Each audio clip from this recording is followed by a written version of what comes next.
Hello everyone, I am Pallavi Mishra and welcome back to my channel learn to teach. So आज हम करने वाले हैं Kanpur university BEd semester 1 paper number 3 psychological perspective of education, जिसका आपका exam होने वाला है 17 दिसंबर मींस कल होने वाला है। ठीक है, इस जो आज हम करने वाले हैं कुछ इंपॉर्टेंट टॉपिक्स करेंगे जिससे प्रीवियस ईयर में आपके पेपर में क्वेश्चंस आए हुए हैं। वही सारे इंपॉर्टेंट टॉपिक हम यहाँ पे आज करेंगे जो आपके यूनिट 4 में है, और जो यूनिट 3 का एक टॉपिक छूट गया था, क्रिएटिविटी। ठीक है, तो इसके भी क्वेश्चन आपके प्रीवियस ईयर्स में आए हुए हैं।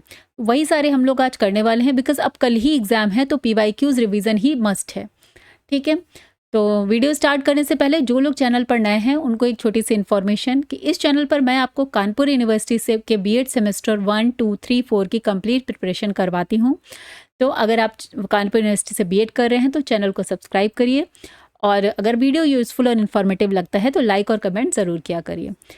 ठीक है, और आई होप, आशा करती हूँ कि आज का जो आपका पेपर था सोशलॉजिकल पर्सपेक्टिव ऑफ एजुकेशन वो अच्छा हुआगा। कमेंट बॉक्स में लिखकर मुझे ज़रूर बताइएगा कि आपका पेपर कैसा हुआ। ठीक है, तो चलिए वीडियो स्टार्ट करते हैं। Creativity concept, nature, techniques. तो इस पर क्वेश्चन आया हुआ है, what do you understand by creativity. ठीक है, आज इस वीडियो में सिर्फ वही इंपॉर्टेंट टॉपिक्स ही हम डिस्कस करेंगे जिसमें आपका कोई भी क्वेश्चन छूटे नहीं। जैसे कि मैं बार बार बोलती हूँ कि आपको एग्जाम में क्वेश्चन छोड़ना नहीं है, सभी अटेम्प्ट करने हैं। ठीक है, 5 मार्क्स के सारे क्वेश्चंस आप अटेम्प्ट करके आएंगे जिनका नंबर होता है 9, और 15 मार्क्स के 2 होते हैं। ठीक है, सेक्शन A, B, C। चलिए स्टार्ट करते हैं। क्रिएटिविटी होती क्या है, अगर मीनिंग में आपको आ जाता है, क्रिएटिविटी क्या है, एक तरह की एबिलिटी है। Creativity is the ability to produce original, novel and valuable ideas and solutions और प्रोडक्ट्स। ठीक है, सिंपल सी एक डेफिनेशन है, हम सभी को पता है कि व्हाट इज क्रिएटिविटी, बट जब सब्जेक्टिव कंटेंट में इसको आपको डिफाइन करने को आता है, this means you should know the proper knowledge, proper words use करने चाहिए। ठीक है, तो ये एक तरह की एबिलिटी है जो प्रोड्यूस करती है original, novel and valuable ideas, solutions और प्रोडक्ट्स। ओरिजिनल आइडियाज यहाँ पर देते हैं। ठीक है, प्रोड्यूस करते हैं। क्रिएटिव, जैसे हम लोग बोलते हैं जब भी कोई नई चीज़ बनाता है या यूजफुल सॉल्यूशंस निकालता है तो हम लोग बोलते हैं ना, क्रिएटिव माइंड है इसका, इसने कुछ नया क्रिएट किया है। It involves thinking beyond conventional boundaries and finding new ways to approach problem. तो इसके अकॉर्डिंग क्या होता है, क्रिएटिविटी में क्या कंसिडर किया जाएगा, जो अपनी जो कन्वेंशनल बाउंड्रीज है, मीन्स जो नॉर्मल लोगों का एक सोचने का तरीका है, उससे हटकर किसी नई अप्रोच से, नए तरीके से आप प्रॉब्लम की सॉल्विंग करें। ठीक है, प्रॉब्लम सॉल्व करने के तरीके खोजें। की पॉइंट इसमें अगर लिखना होगा, इसको की पॉइंट डाल के आपको लिखने की जरूरत नहीं है, आप अपने पैराग्राफ में ही लिख सकते हैं। Creativity combines imagination with practical application. तो इमेजिनेशन करिए, फिर उसको प्रैक्टिकली अप्लाई करके देखिए। एग्जाम्पल के तौर पर inventing a new teaching method to make learning more engaging. तो जैसे कि होता है, कई टीचर्स अपने बच्चों को नए नए तरीके से अपनाकर सिखाते हैं बेस्ड ऑन देयर साइकोलॉजी, तो क्या बोलते हैं, अरे ये तो नया क्रिएटिव आइडिया लेकर आए। ठीक है, तो इस तरीके से डेफिनेशंस आपको हमेशा लिखनी होती है। मैं बता रही हूँ, चाहे इंटेलिजेंस है, चाहे क्रिएटिविटी है, चाहे पर्सनालिटी है, सबकी जो मेन एक या दो इजी डेफिनेशंस जो आपको इजी लगे ज़रूर याद कर लीजिएगा। ठीक है, जैसे यहाँ पर क्रो एंड क्रो की डेफिनेशन लिखी हुई है, creativity is a mental process to express the original outcome. ठीक है, क्रो एंड क्रो ने कहा था। इसके अलावा किलपैट्रिक की याद कर लीजिएगा, या J.E. रेवाल की आपको याद करनी है। Creativity is the human ability by which he presents any noble work और आइडियाज। इसी तरह से inventions of new thoughts, new words, phrases, originality in behaviour is different from tradition are called creativity. ये किसने कहा था, किलपैट्रिक ने कहा था। तो इसमें से जो भी इजी डेफिनेशन लगे वो आप याद कर लीजिएगा, और उसी डेफिनेशन को अपना कंटेंट ज़्यादा करने के लिए एक बार एक्सप्लेन भी कर दीजिए। जैसे इन्वेंशन ऑफ न्यू थॉट्स, नए विचारों का, नए वर्ड्स का, नए फ्रेज, मीन्स ओरिजिनल आपका खुद का आइडिया, आप किसी और से कॉपी नहीं करें, दैट इज कॉल्ड क्रिएटिविटी। जो ट्रेडिशनल मैथड से हट के कुछ नई चीज़ हो, डिफरेंट हो।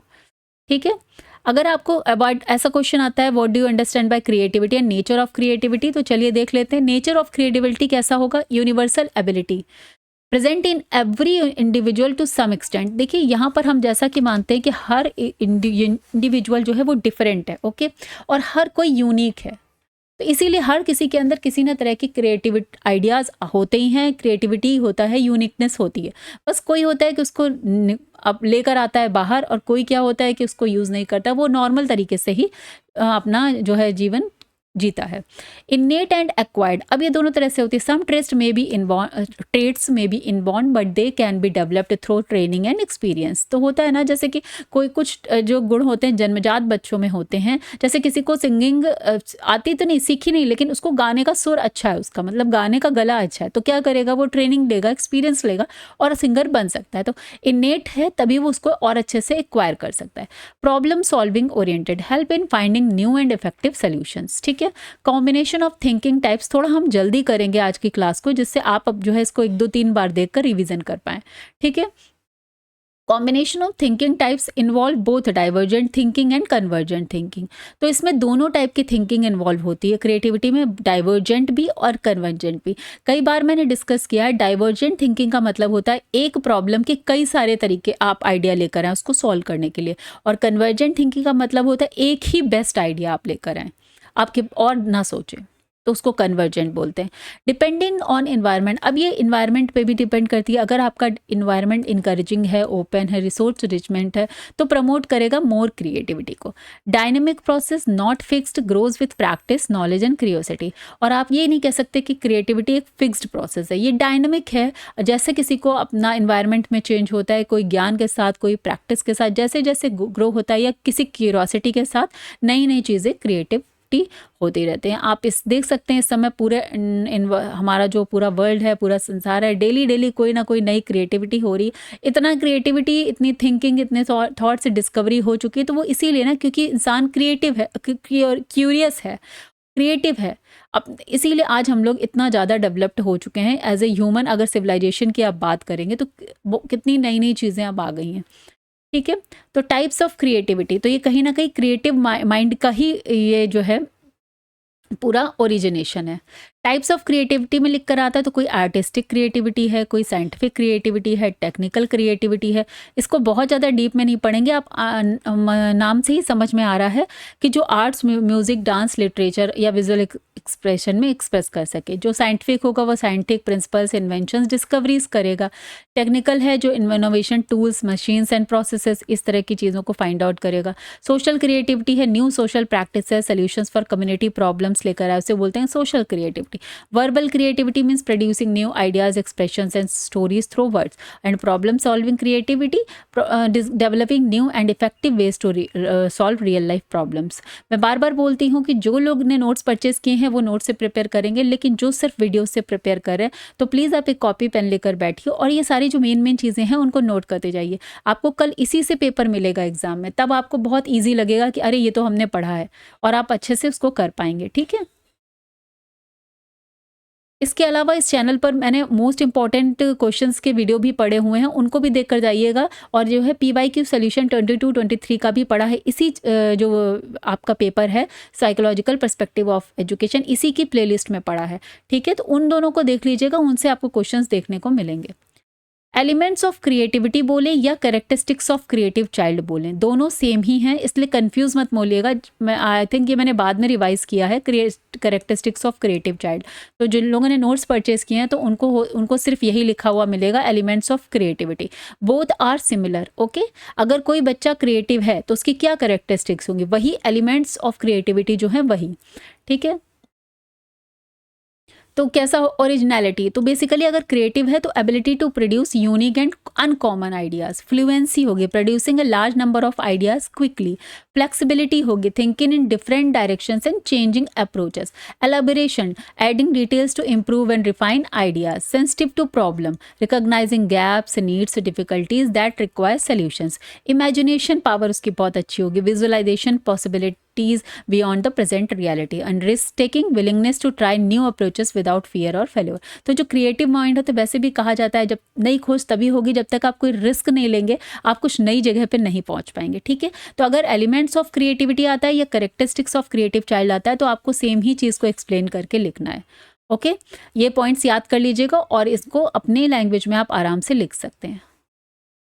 नेक्स्ट देखते हैं role of a teacher to enhance creativity. तो क्या रोल हो सकता है as a teacher, creating an open learning environment, encourage करना क्यूरोसिटी को, क्वेश्चनिंग को, एक्सप्लोरेशन को। जब आप बच्चे को इस चीज़ों के लिए इनकरेज करेंगे तभी उसके अंदर की जो क्रिएटिविटी है वो कहीं ना कहीं बाहर निकल के आएगी।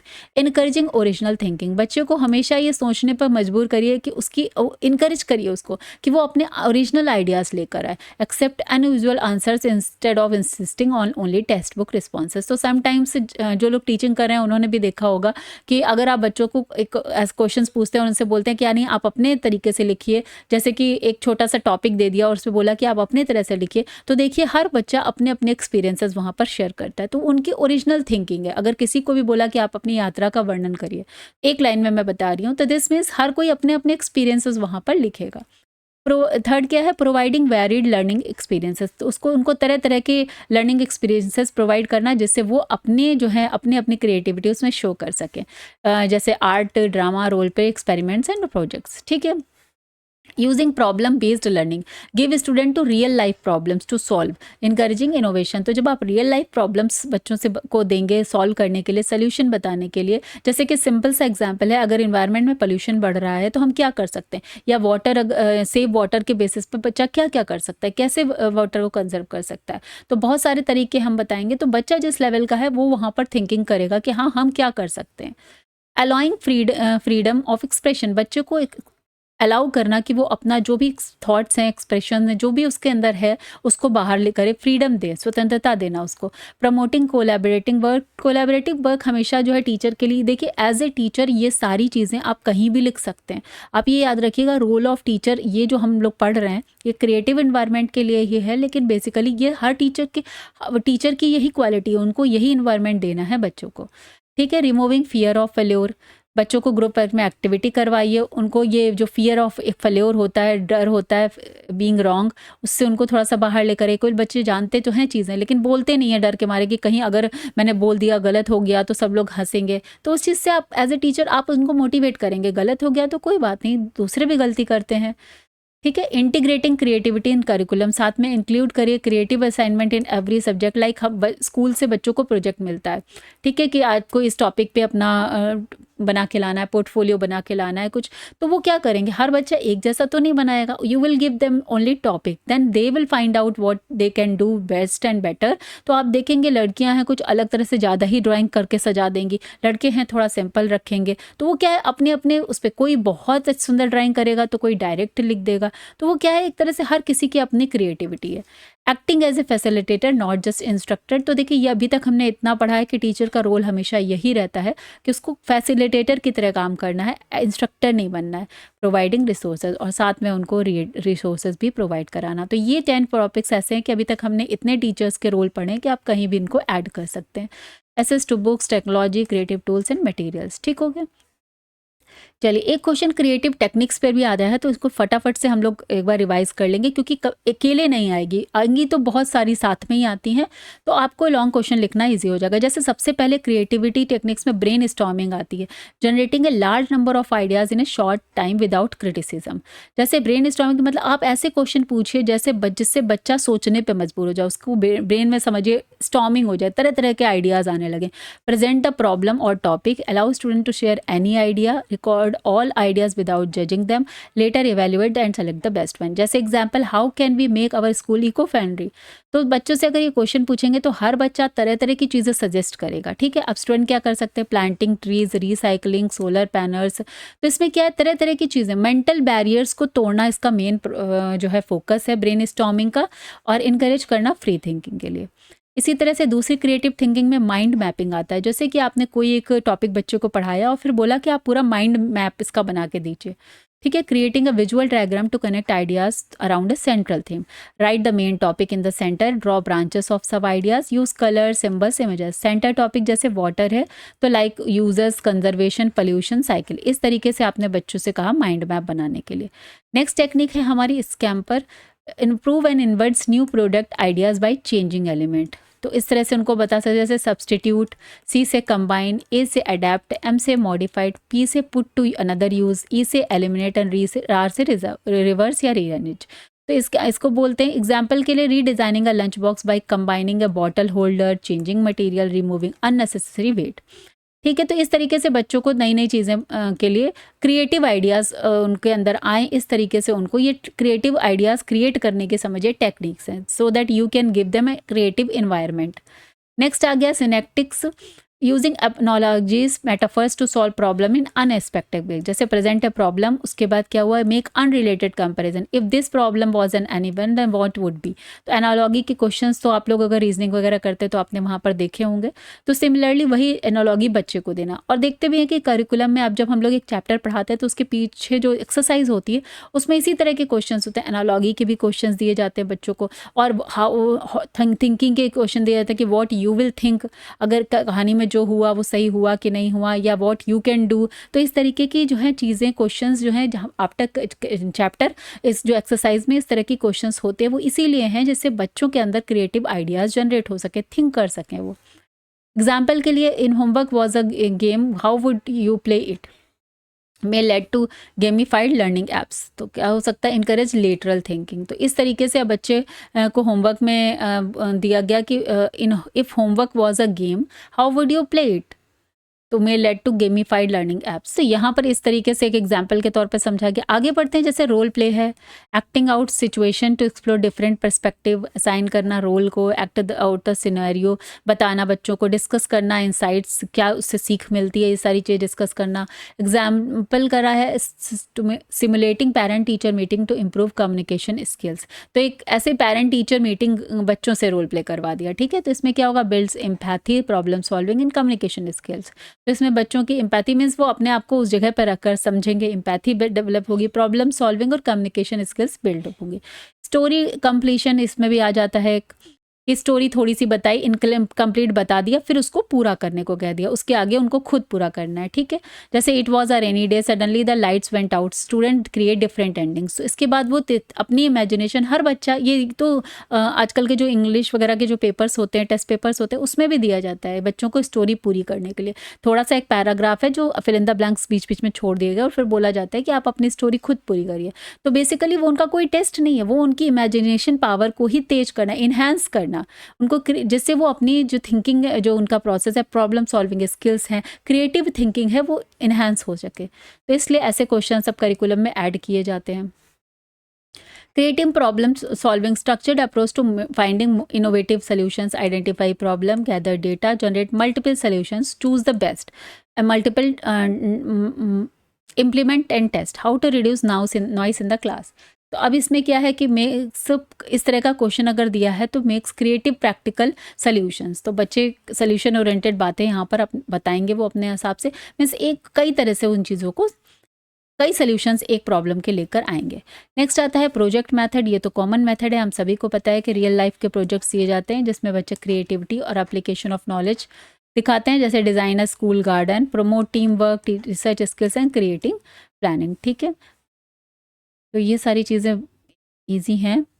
नेक्स्ट आता है ग्रुप डिस्कशन, भी क्रिएटिव टेक्निक में आता है। Group discussion is a method of communication in which a small group of people 6 to 12 talk about a given topic problem to share ideas, opinion and solutions, ठीक है। तो ये सारी चीज़ें ऑलरेडी ग्रुप डिस्कशन के बारे में मोस्ट ऑफ द लोग जानते ही हैं। इंटरव्यू वगैरह में जो एक सेक्शन होता है जब आप कहीं जॉब के लिए आते हैं तो जीडी उसमें आता है। इंटरैक्टिव है, डेमोक्रेटिक है, aim to developing communication, thinking and team work skills. तो बच्चों के बीच में अगर स्कूल में इस तरह का कराया जा रहा है तो दिस मीन्स उनके जो है आइडियाज, थॉट्स, अगेन वही है ना, ब्रेन स्टॉर्मिंग होगी, वो कोई पक्ष में बोलेगा, कोई विपक्ष में बोलेगा, तो बेसिकली वो कहीं ना कहीं इसमें थिंकिंग पावर आपकी बढ़ती है। तो इसी तरह के आइडियाज़ पे बच्चों को स्कूल में लिखने को भी आता है। Is online education better than class room learning, should homework be abolished, role of technology in modern teaching. तो इस तरह के जब टॉपिक्स बच्चों को दिए जाते हैं, इसमें वो बोलते हैं, डिस्कस करते हैं, तो कोई फेवर में बोलेगा, कोई इसके अगेंस्ट में बोलेगा, तो उससे क्या हो रहा है, बच्चों के अंदर creative ideas, problem solving skills, ये सारी चीज़ें जनरेट होती हैं। एजुकेशन इम्प्लीकेशंस में हम लोग बात करेंगे तो स्टूडेंट सेंटर्ड होता है, इनकरेज करते हैं ये। Develop public speaking, listening skills, improves logical thinking, idea origination, enhance confidence in expressing thoughts and prepare students for interview, debates and leadership. तो ये सारे एजुकेशनल इसके इम्प्लीकेशन है क्रिएटिविटी के, रोल ऑफ जो क्रिएटिव टेक्निक्स के, ठीक है। तो ये क्वेश्चन लास्ट एक्सरसाइज का था, यूनिट का था, मैंने इसलिए करा दिया क्योंकि मैंने देखा कि प्रीवियस ईयर्स में क्रिएटिविटी से क्वेश्चंस आए हुए हैं। चलिए आगे देख लेते हैं, जो यूनिट 4 के इंपॉर्टेंट टॉपिक हैं अब उसको कर लेते हैं। जैसे कि पर्सनालिटी पे भी क्वेश्चन आया हुआ है। मीनिंग ऑफ पर्सनालिटी, पर्सनालिटी का मीनिंग क्या है? The term personality come from the Latin word persona meaning mask used by actors. तो उस समय तो पर्सनालिटी का एग्जैक्ट मीनिंग आप नहीं समझ पाएंगे, ये लैटिन वर्ड पर्सोना से आया है जिसका मीनिंग एग्जैक्टली होता है mask. In psychology, personality refers to the unique, dynamic, organized set of characteristics of a person that influences their thoughts, feelings, behaviors. ठीक है, तो एक अगर साइकोलॉजी में अगर आप पर्सनालिटी की बात करते हैं तो वो क्या रिफर करता है? एक unique, dynamic, organise set of characteristics किसी पर्सन की, जो उसके थॉट्स, फीलिंग्स, बिहेवियर को इन्फ्लुएंस करते हैं। ठीक है, इट इज़ द सम और total of physical, mental, emotional, social traits of an individual. तो एक पर्टिकुलर इंडिविजुअल का जिस तरह के भी उसकी physical, mental, emotional, social traits हैं, मीन्स गुण हैं, फीचर्स हैं, इसके अलावा उसके थॉट्स, फीलिंग्स, बिहेवियर, इन सबको मिलाकर आपकी एक कंप्लीट पर्सनैलिटी बोली जाती है इन साइकोलॉजी। ठीक है, डेफिनेशन देख लेते हैं।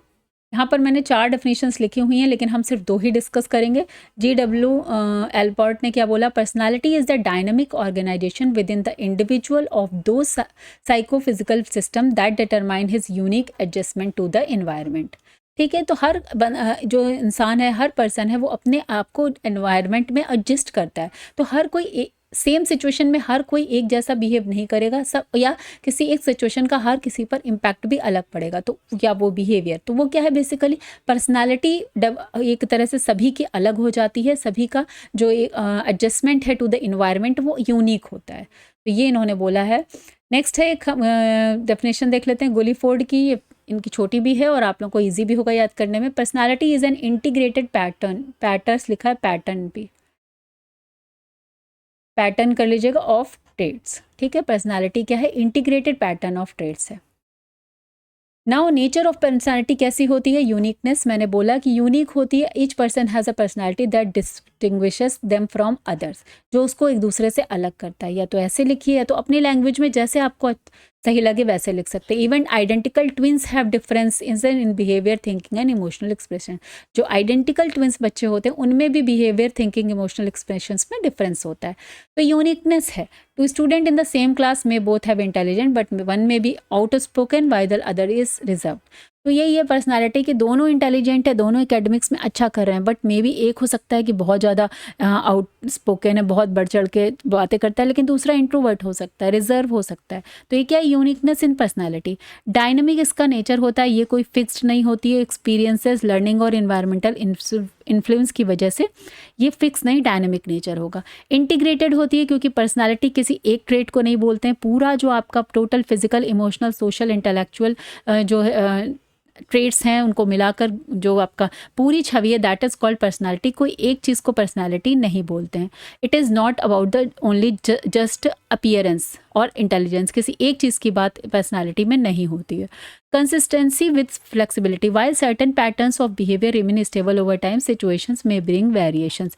तो ऐसा हो सकता है कि जो है सर्टन बिहेवियर बच्चे के, जैसे आप देखते हैं कोई बच्चा शुरू से एक्टिव है, बहुत चंचल है, तो वो होता है एक certain period, over period of time तक वो वैसा ही रहेगा। तो कोई ड्रास्टिक चेंज नहीं आएगा, लेकिन फिर भी कुछ कुछ चेंजेस तो आते ही हैं। जो बच्चा पहले बहुत शैतान था तो अब थोड़ा काम हो जाएगा, या बहुत काम था बाद में जाके किसी चीज़ से एग्रेशन हो गया, तो वो डिपेंड होता है। कंसिस्टेंसी होती है विद फ्लेक्सिबिलिटी, फ्लेक्सिबिलिटी के साथ कंसिस्टेंसी आती है।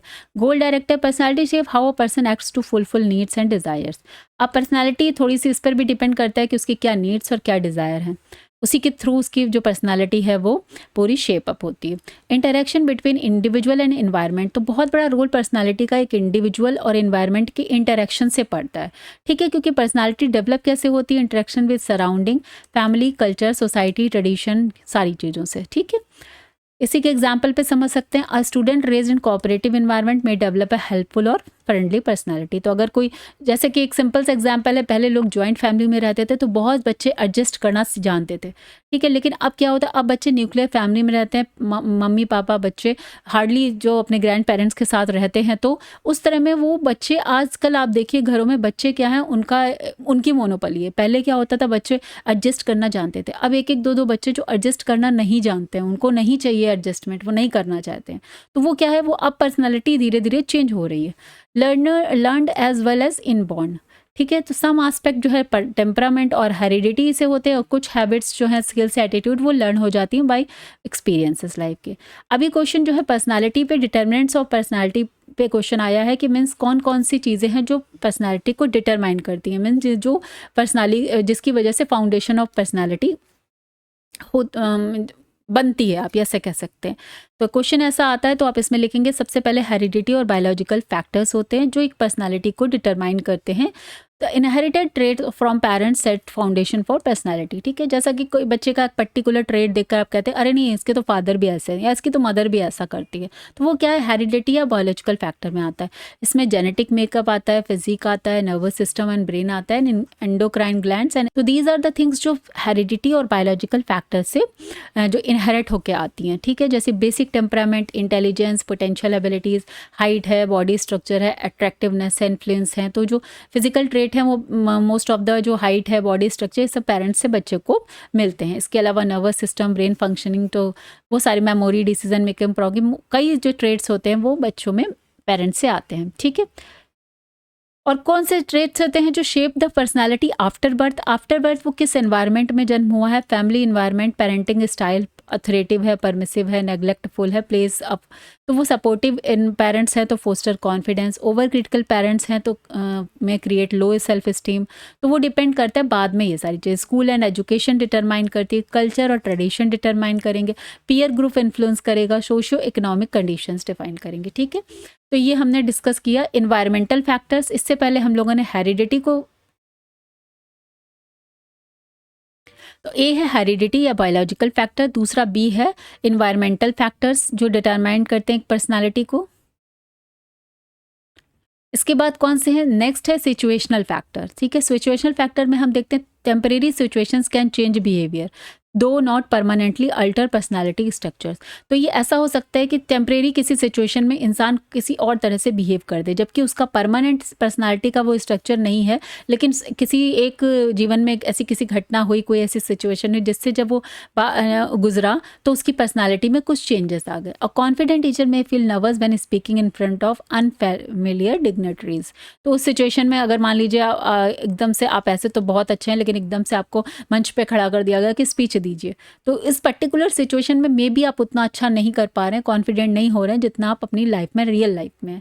तो वो क्या हो गया, सिचुएशनल फैक्टर हो गया। नेक्स्ट आता है last, self effort and personal choices. Individuals own motivation, self discipline and will power can transform personality despite heredity and environment.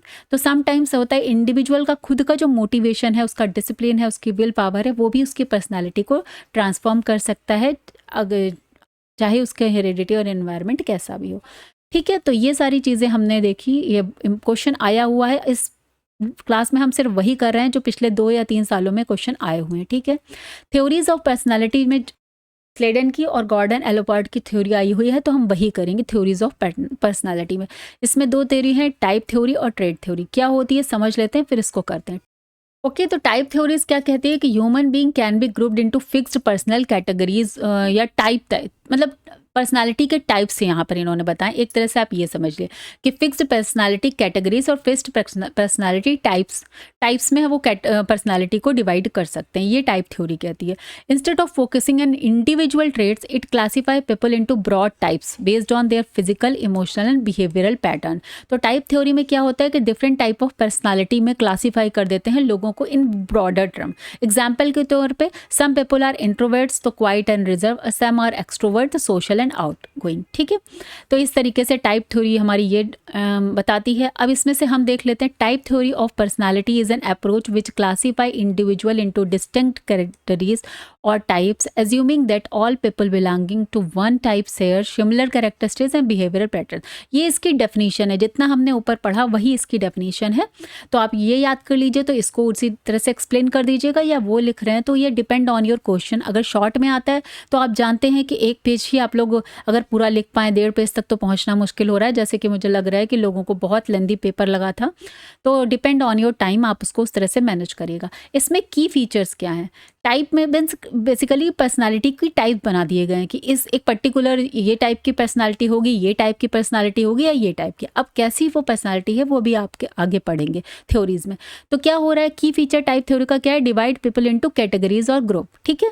Each person fits into one type और मोर देन अनदर। तो एक type की personalities में हर person को fit कर दिया, या दो पर्सनालिटीज मतलब दो टाइप में भी एक पर्सन फिट हो सकता है। It is a broad classification, not as detailed as trait theory, ठीक है। ट्रेट थ्योरी भी अभी आगे पढ़ेंगे।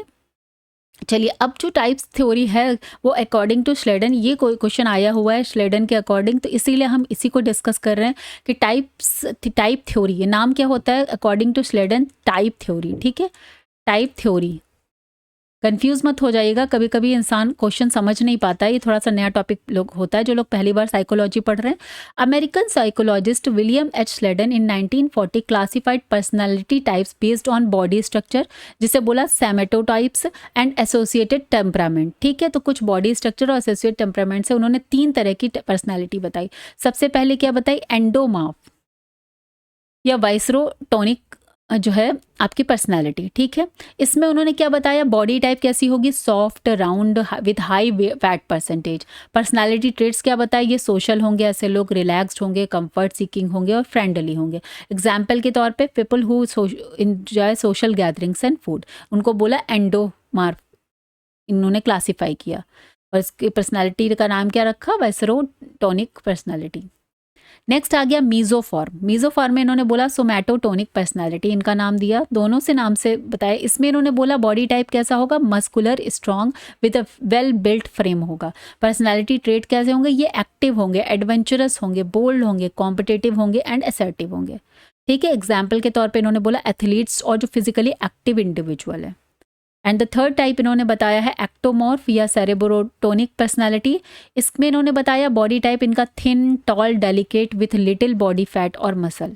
पर्सनालिटी ट्रेट्स में इंट्रोवर्ट होंगे, इंटेलेक्चुअल होंगे, artistic, sensitive and self conscious. Example के तौर पे thinkers, philosopher and scientist.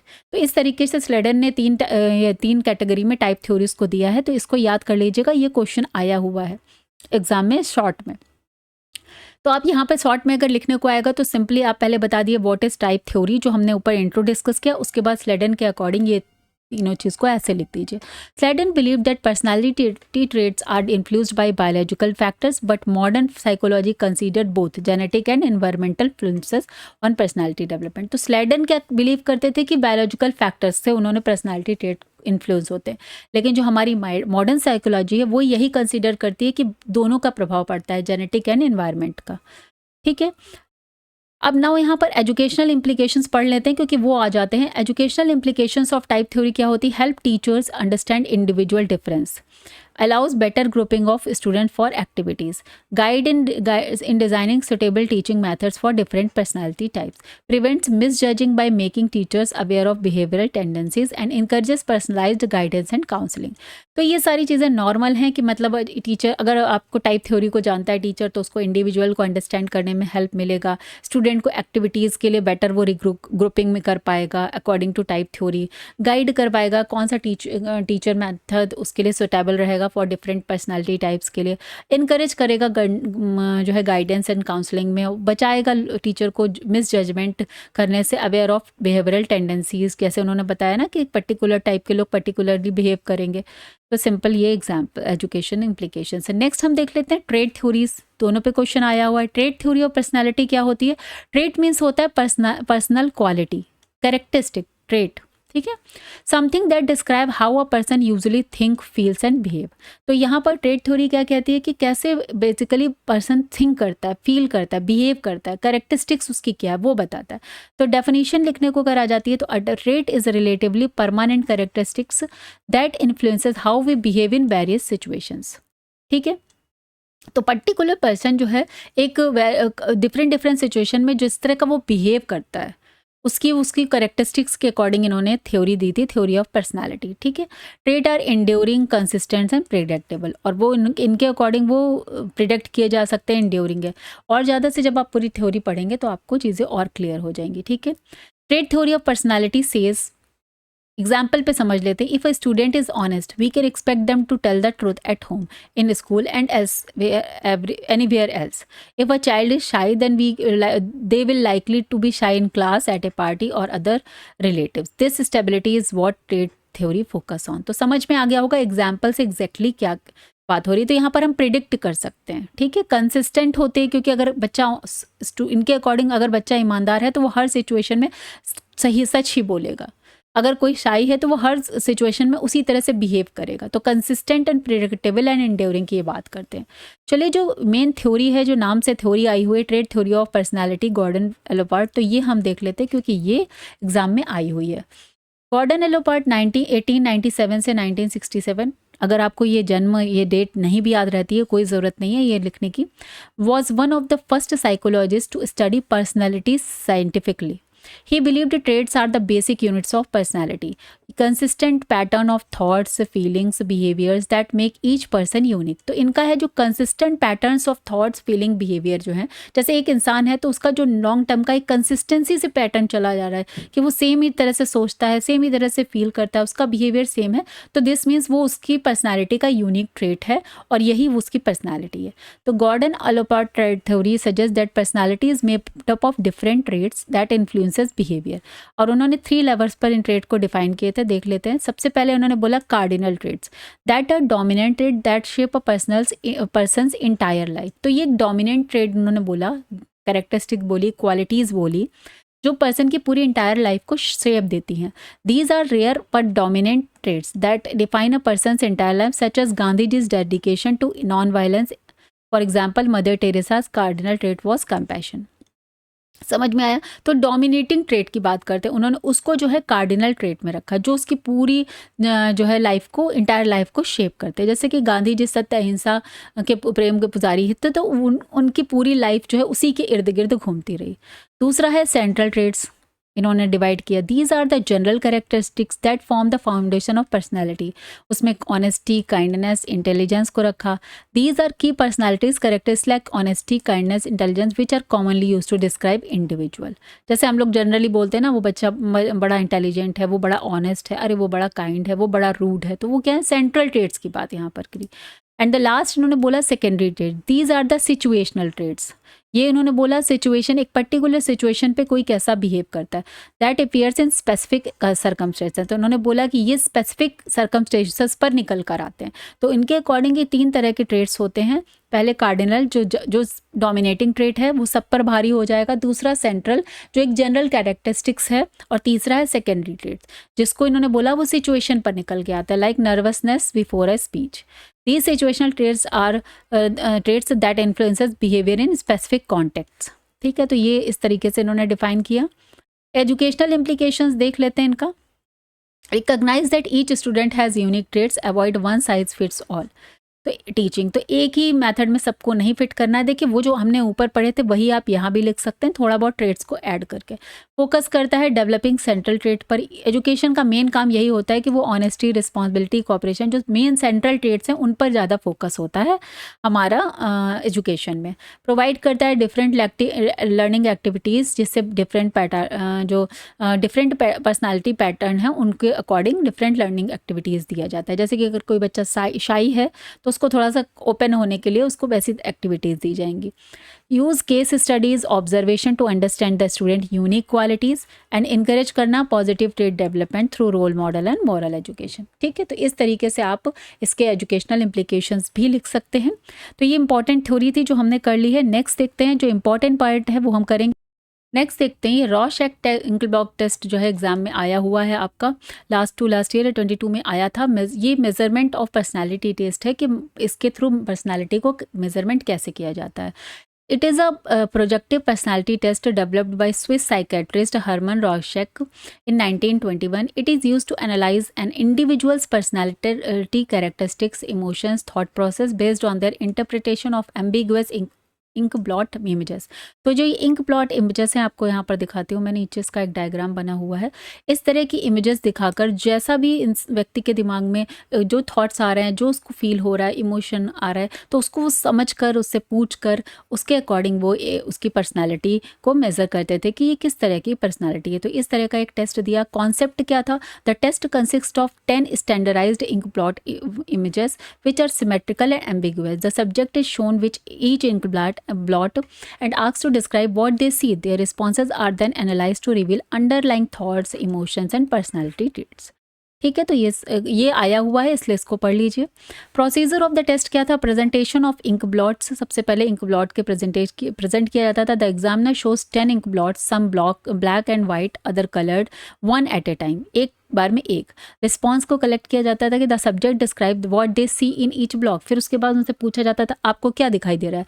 Inquiry phase, the examiner may ask the subject to elaborate on their response, और अगर दिख रहा है तो क्यों दिख रहा है। Interpretation, their response are analysed based on location, determinants, content and originality. तो क्या उन्होंने इसमें देखा है, एनिमल, ह्यूमन, ऑब्जेक्ट या कोई भी एब्स्ट्रैक्ट आइडिया या कॉमन यूकनेस है, ये सारी चीज़ें इंटरप्रेट करी जाती है। उसके बेसिस पर वो पर्सनालिटी का मेजरमेंट करते थे। Like an significance in personality, like unconscious mind exploration. Since the images are ambiguous, responses are believed to reveal unconscious thoughts and emotional stability and mental health. It helps in diagnosing conditions like schizophrenia, depression and anxiety. Personality traits में हम क्या समझ में आता है? It assess introversion, extroversion, aggression, creativity and coping mechanism. ठीक है, अब क्रिटिसिज्म क्या हुआ इसका? Subjectivity, interpretation of responses varies between examiner, क्योंकि ये एग्जामिनर टू एग्जामिनर वेरी कर सकता है। लैक ऑफ साइंटिफिक वैलिडिटी, इसकी साइंटिफिक वैलिडिटी नहीं थी। Some psychologist argues that the test lacks reliability and consistency. Cultural biasness भी इंपॉर्टेंट है, इसमें आ जाता है क्रिटिसिज्म में। रिस्पॉन्सेज में differ based on personal background and experience, जैसे कि इसको देखकर आपको कुछ कल्चर का भी एक बायसनेस यहाँ पर आती है कि डिफरेंट कल्चर वाले एक ही तरह से सोचेंगे और डिफरेंट कल्चर वाले एक ही तरह से सोचेंगे। ठीक है, तो कल्चर टू कल्चर ही डिपेंड करता था। तो ये आया हुआ है, इसलिए मैंने इसको यहाँ पर डिस्कस किया। नेक्स्ट देखते हैं। नेक्स्ट आपका एक इंपॉर्टेंट टॉपिक है मेंटल हेल्थ एंड हाइजीन। इस पर भी क्वेश्चन आया हुआ है, तो इसको हम कर लेते हैं। मे बी शॉर्ट या लॉन्ग में आपको ये क्वेश्चन देखने को मिलेगा। मीनिंग क्या है mental health? Mental health refers to the state of well-being of the mind where a person can think clearly, manage emotions, deal with stress, maintain relationships and adjust effectively in society। तो ये चीज़ें mental health basically यही है कि state of well being of mind. ठीक है, mental health पर तो आजकल खूब चर्चाएं होती हैं चारों तरफ की मेंटल हेल्थ बहुत इंपॉर्टेंट है, मेंटल हेल्थ बहुत इफेक्ट हो रही है।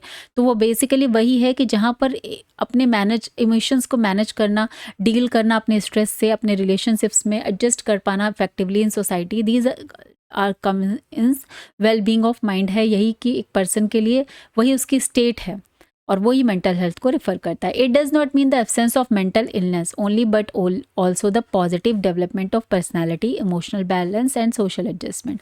तो इसका ये मतलब बिल्कुल भी नहीं है कि वो मेंटली इल है, बट या एब्सेंस मेंटल हेल्थ का मतलब ये है कि इंसान को कोई दिमागी बीमारी नहीं है तो वो स्वस्थ है। इसका मतलब ये है कि आप पॉजिटिव डेवलपमेंट ऑफ पर्सनैलिटी होना चाहिए, इमोशनल बैलेंस होना चाहिए, सोशल एडजस्टमेंट होना चाहिए। That is refer to the mental health. Okay, अब WHO की एक डेफिनेशन है, उसको याद कर लीजिएगा। 3 लिखिए, आप एक ही याद कर लीजिए। Mental health is a state of well-being in which the individual realizes his or her own abilities, can cope up with normal stress of life, can work productively and is able to contribute the community। तो अगर कोई इंसान mentally स्वस्थ है तभी उसको अपने आसपास की सारा इन्वायरमेंट अच्छा लगेगा, अपने स्ट्रेस को भी वो डील करने में, वो कोप अप करने में उससे वो एडजस्ट एबल होगा, साथ में वो अपने काम को प्रोडक्टिव तरीके से कर सकता है और अपनी जो भी उसका सपोर्ट है to the community, to the environment, to their family, वो दे सकता है अगर जो पर्सन है वो मेंटली फिट है, मेंटली हेल्दी है। ठीक है, तो इट इज़ वेरी इंपॉर्टेंट। आजकल फिजिकल हेल्थ से ज़्यादा मेंटल हेल्थ इंपॉर्टेंट हो गई है, क्योंकि मेंटल हेल्थ लोगों की ज़्यादा इफेक्ट हो रही है। ठीक है।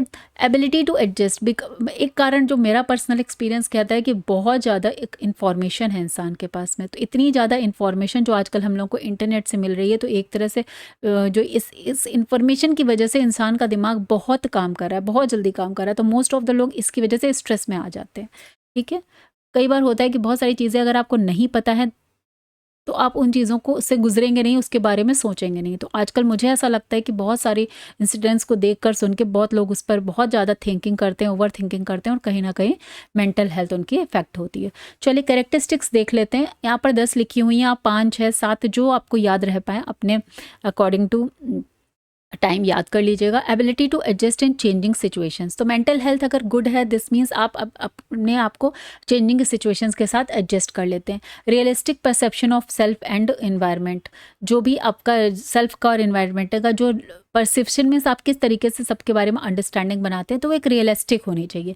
Emotional balanced, emotional control, emotions आपको कंट्रोल होने चाहिए। Applied to cope up with stress, tension and conflict, position of positive self concept, confidence, good interpersonal relationship like cooperation and empathy, ability to take independent and rational decisions, constructive thinking and problem solving ability, balanced physical, mental, social development and work efficiency and ability to contribute to society. Balanced emotional control होना चाहिए, ability होनी चाहिए आपके पास कि आप अपने stress से, tension से, कॉन्फ्लिक्ट से कोप अप करने की।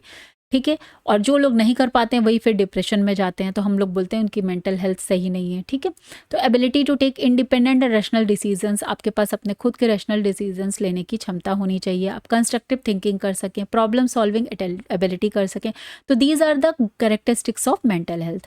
चलिए कोई आगे देखते हैं, मेंटल हेल्थ को इफेक्ट क्या क्या करता है।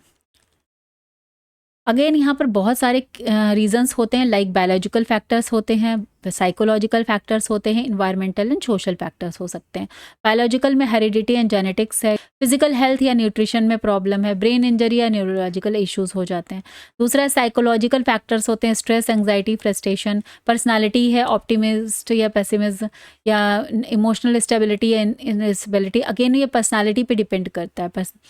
family environment, school environment, socio-economic conditions, cultural beliefs and practices, so these all can affect our mental health. Importance क्या है, अब देखिए जो इम्पॉर्टेंस है उसको थोड़ा आप कैरेक्टरिस्टिक से भी जो है रिलेट करके लिख सकते हैं। प्रमोट करता है, अगर आपकी मेंटल हेल्थ अच्छी है तो दिस मीन्स आपका पर्सनालिटी डेवलपमेंट ओवरऑल अच्छा होगा, आप बच्चे की लर्निंग इफेक्टिव होगी और साथ में कंसंट्रेशन भी उसका अच्छा होगा, इमोशनल बैलेंस अच्छा होगा, चीज़ों को एक्सेप्ट करना उसके लिए ईजी होगा, हेल्दी रिलेशनशिप्स उसके बनेंगे, वो उसके स्ट्रेस और डिप्रेशन और एंग्जाइटी उसके रिड्यूस हो जाएंगे, चांस कम होंगे, आपकी वर्क एफिशिएंसी, प्रोडक्टिविटी बढ़ेगी, पॉजिटिव एटीट्यूड होगा टुवर्ड्स लाइफ और इसेंशियल हार्मोनी एंड एडजस्टमेंट। तो these are the normal basic general things. ठीक है, तो अगर आपको आता है इंपॉर्टेंस लिखने को तो आप ऐसे लिख सकते हैं। नेक्स्ट आता है role of health in education. अब एजुकेशन में भी अगेन सेम ही चीज़ है, ठीक है, यहाँ पर लिखा है तो मैं पढ़ दे रही हूँ, बट आई थिंक अब आप अपने आप लिख सकते हैं। Like role of mental health in education वही है जो importance of mental health education है, कि स्टूडेंट जो है एडजस्ट कर सकते हैं अपने आप को स्कूल के इन्वायरमेंट में। Positive teacher student relationship promote होता है, रिड्यूस होता है एग्जाम का फियर और स्ट्रेस होता, इंकरेज होता है healthy peer interactions, creativity, imagination, problem solving skills को सपोर्ट करती है, हेल्प करती है develop confidence and self esteem में। स्टूडेंट जो है इमोशनली स्टेबल बनते हैं, सोशली रिस्पॉन्सिबल होते हैं। टीचर जो है गाइड करती है कि कैसे वो गाइडेंस एंड सर्विसेज का यूज़ कर सकते हैं। अगर टीचर मेंटली हेल्दी है तो वो क्या कर सकता है, बच्चे को भी और अच्छे से गाइड कर सकता है। इंश्योर करता है overall wellbeing of effective learning and holistic development of the personality. ठीक है, तो इसको आप लिख लीजिएगा जैसे आप जितने आप याद कर पाते हैं उस अकॉर्डिंग। नेक्स्ट आता है मेंटल हाइजीन, इस पर भी आपका क्वेश्चन आया हुआ है तो इसलिए हम इसको भी कर ले रहे हैं। The word hygiene means habit और प्रैक्टिस दैट इंश्योर्स हेल्थ। ठीक है, तो हाइजीन का मतलब हम लोग वही सफाई से लगाते हैं, लेकिन जो हमारी हेल्थ को इंश्योर करती है, ऐसी हैबिट डालना, ऐसी प्रैक्टिस करना। Mental hygiene is the science और practice of maintaining mental health और एंड प्रिवेंटिंग इलनेसेस। तो अब मेंटल हाइजीन का मतलब क्या है कि हम अपने मेंटल हेल्थ को मेंटेन करें। ठीक है, हम अपनी जो है मेंटल इलनेस से अपने आप को बचा सकें, तो ये साइंटिफिक और प्रैक्टिस है पूरा। तो इसमें एक बहुत इंपॉर्टेंट टर्म आता है मेडिटेशन, जो आजकल लोगों को जो है इनकरेज किया जाता है कि आप थोड़ी देर मेडिटेट करिए, थोड़ी देर अपनी जो ये लाइफ है उससे थोड़ा सा अलग हट के सोचिए, क्योंकि बहुत स्ट्रेस है, इतना कंपटीशन है, इतना ज़्यादा जो है बाहर की दुनिया में लोगों को स्ट्रेस है, किसी को जॉब का स्ट्रेस है, जॉब नहीं है उनको स्ट्रेस है, जिसके पास जॉब है उसको उस वर्कलोड का स्ट्रेस है, ठीक है, किसी को एग्ज़ाम का स्ट्रेस है, किसी को जो है एग्ज़ाम, मतलब तरह तरह से स्ट्रेस है लोगों की लाइफ में। जिनके पास सब कुछ है वो भी स्ट्रेस है, जिनको नहीं है वो भी स्ट्रेस्ड है, ठीक है। तो इस तरह की चीज़ों को मेंटेन, इसमें मेंटल हेल्थ बहुत इफ़ेक्ट होती है लोगों की। तो क्या होता है, it includes measures for emotional control, social adjustment, stress management, development of a balanced personality. इसीलिए अब बच्चों को मेंटल हाइजीन और मेंटल हेल्थ के बारे में पढ़ाया जा रहा है। Just like physical hygiene meant body health, maintain mental hygiene safeguard the mind. It is a both preventive and curative in nature. तो मेंटल हाइजीन का मतलब यही है कि जो भी आप चीज़ें अपनी जो पूरे दिन में जिन जिन चीज़ों से आप गुजरें, तो अकॉर्डिंग टू मी, मेरे लिए मेंटल हाइजीन यही है कि जब भी मैं अपने यूट्यूब पे जाऊँ, सोशल मीडिया पे जाऊँ या देखूँ, तो मैं वही चीज़ें देखूँ जो मेरे मेंटल हेल्थ के लिए अच्छा हो। कोई भी नेगेटिव चीज़ देखने का कोई फ़ायदा नहीं है, क्योंकि नेगेटिविटी से हमारा माइंड और ज़्यादा नेगेटिविटी की ओर बढ़ता है।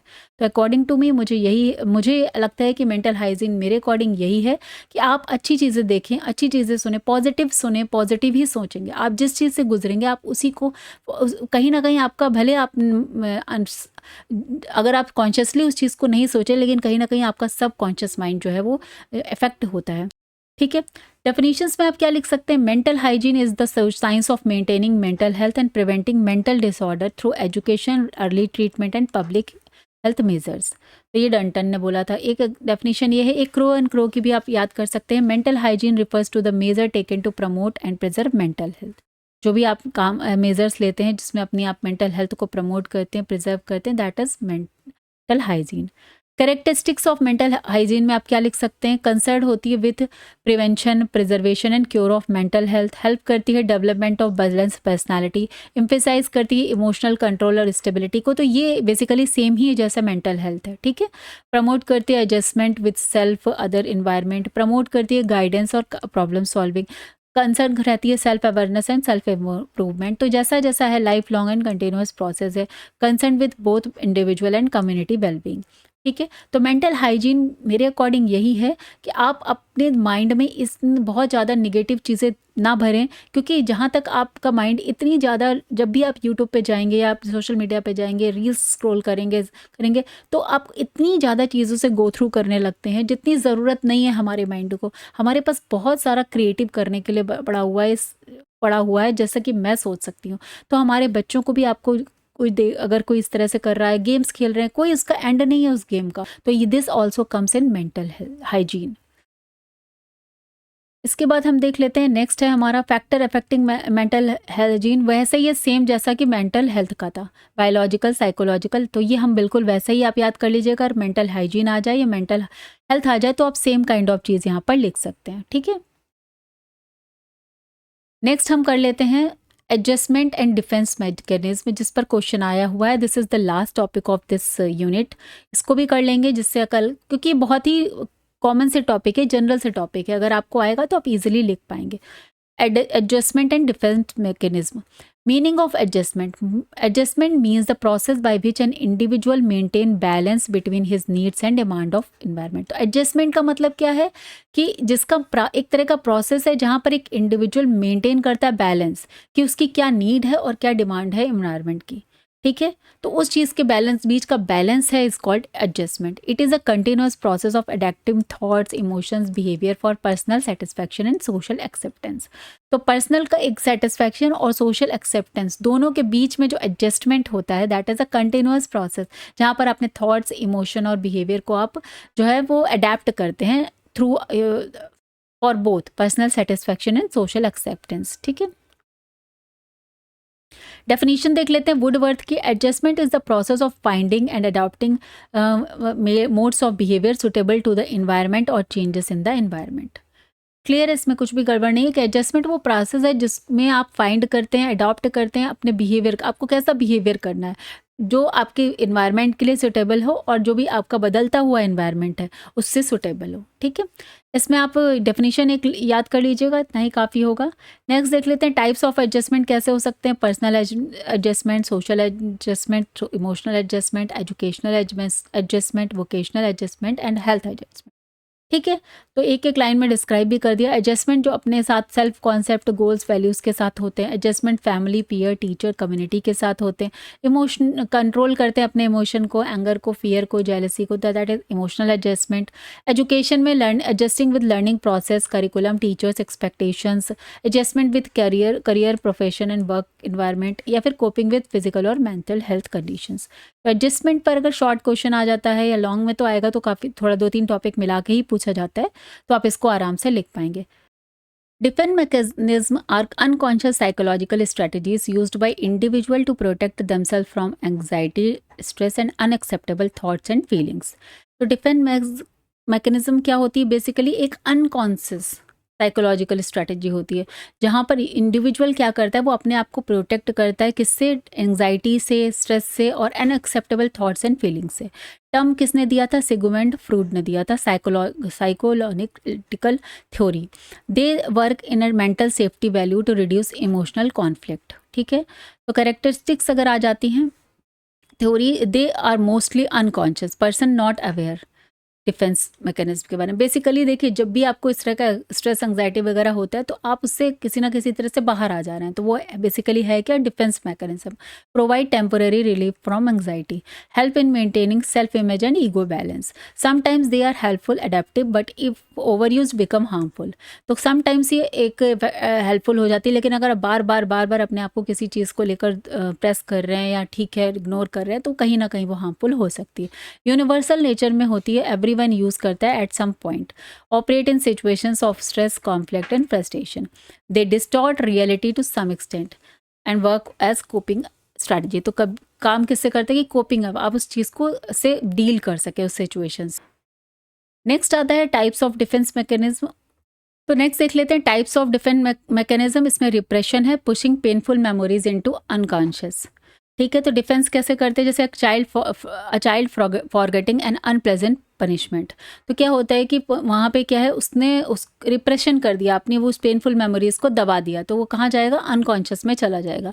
प्रोजेक्शन हो गया, blaming others for one's own faults. तो अपनी गलती के लिए दूसरों को ब्लेम करना, तो वो भी एक डिफेंस मैकेनिज्म का काम करता है। Student blaming teacher for poor marks. Denial क्या होता है? Refusing to accept a reality. तो समटाइम्स लोग डिनाइल कर देते हैं कि नहीं ये मेरी गलती है ही नहीं, तो बेसिकली वो क्या होता है कि a smoker denying smoking is harmful. ठीक है, तो ये इस तरह से भी आप अपना, ये सब डिफेंस मैकेनिज्म है, टाइप ऑफ डिफेंस मैकेनिज्म है कि आप अपने आप को कैसे डिफेंड करते हैं। रिग्रेशन क्या है? Going back to childish behaviour in stress, crying like a child when scolded. तो रिग्रेशन इसे बोलते हैं कि आप चाइल्डिश बिहेवियर करने लगे। रेशनलाइजेशन क्या है? Giving false but socially acceptable reason for behaviour, I failed because the paper was tough. तो ये क्या है? एक तरह से डिफेंस मैकेनिज्म है, आप अपने आप को डिफेंड कर रहे हैं। सब्लिमेशन क्या है? Channelising negative impulses into positive activities like using aggressive energy in sports. तो इस तरीके से आप अपने आप को डिफेंड कर रहे हैं। नेक्स्ट देख लेते हैं displacement, shifting emotions from real sources to safer object like getting angry at a friend instead of boss. तो सिर्फ डिस्प्लेसमेंट किया, तो these are the defence types of defence mechanism. Compensation क्या है? Covering weaknesses by developing strength in other areas like weak in study but excellencing in music. तो आप वहाँ पर अपनी जो इमोशनल आपकी एक वीकनेस है कि आपको इन्फीरियरिटी हो रही, तो आप उसको दूसरी जगह पे जाके कंपनसेट कर रहे हैं। आइडेंटिफिकेशन है imitating qualities of another person like student कॉपिंग style of favourite teacher. Reaction formation का मतलब क्या है? Showing opposite behaviour of real feelings. Example के तौर पे आपकी जो खुद की बिहेवियर है उससे आप अपोजिट बिहेवियर शो कर रहे हैं, like pretending to like someone you actually dislike. तो जैसे कि बच्चे होते हैं ना अक्सर कि हाँ आप भी होंगे बच्चे, क्या बड़े भी ये काम करते हैं कि समटाइम्स वो किसी नेबर को या किसी अपने फैमिली को, गेस्ट को नहीं पसंद कर रहे हैं, लेकिन उनके सामने बोल रहे हैं कि नहीं आप बहुत अच्छे हो, खुश हो रहे हैं। तो वो क्या है? एक रिएक्शन फॉर्मेशन है, so showing opposite behaviour of real feelings. ठीक है, तो यहाँ पर आपका सारा टॉपिक कंप्लीट हो गया है। यूनिट 4 से जितना इंपॉर्टेंट टॉपिक आपके एग्जाम में आए हुए हैं पूरा आपका सिलेबस कंप्लीट कराने की मैंने कोशिश की है। पेपर आपका कैसा हुआ है मुझे नेक्स्ट वीडियो में लिखकर ज़रूर बताइएगा। Till then bye bye, take care, have a nice day and all the best.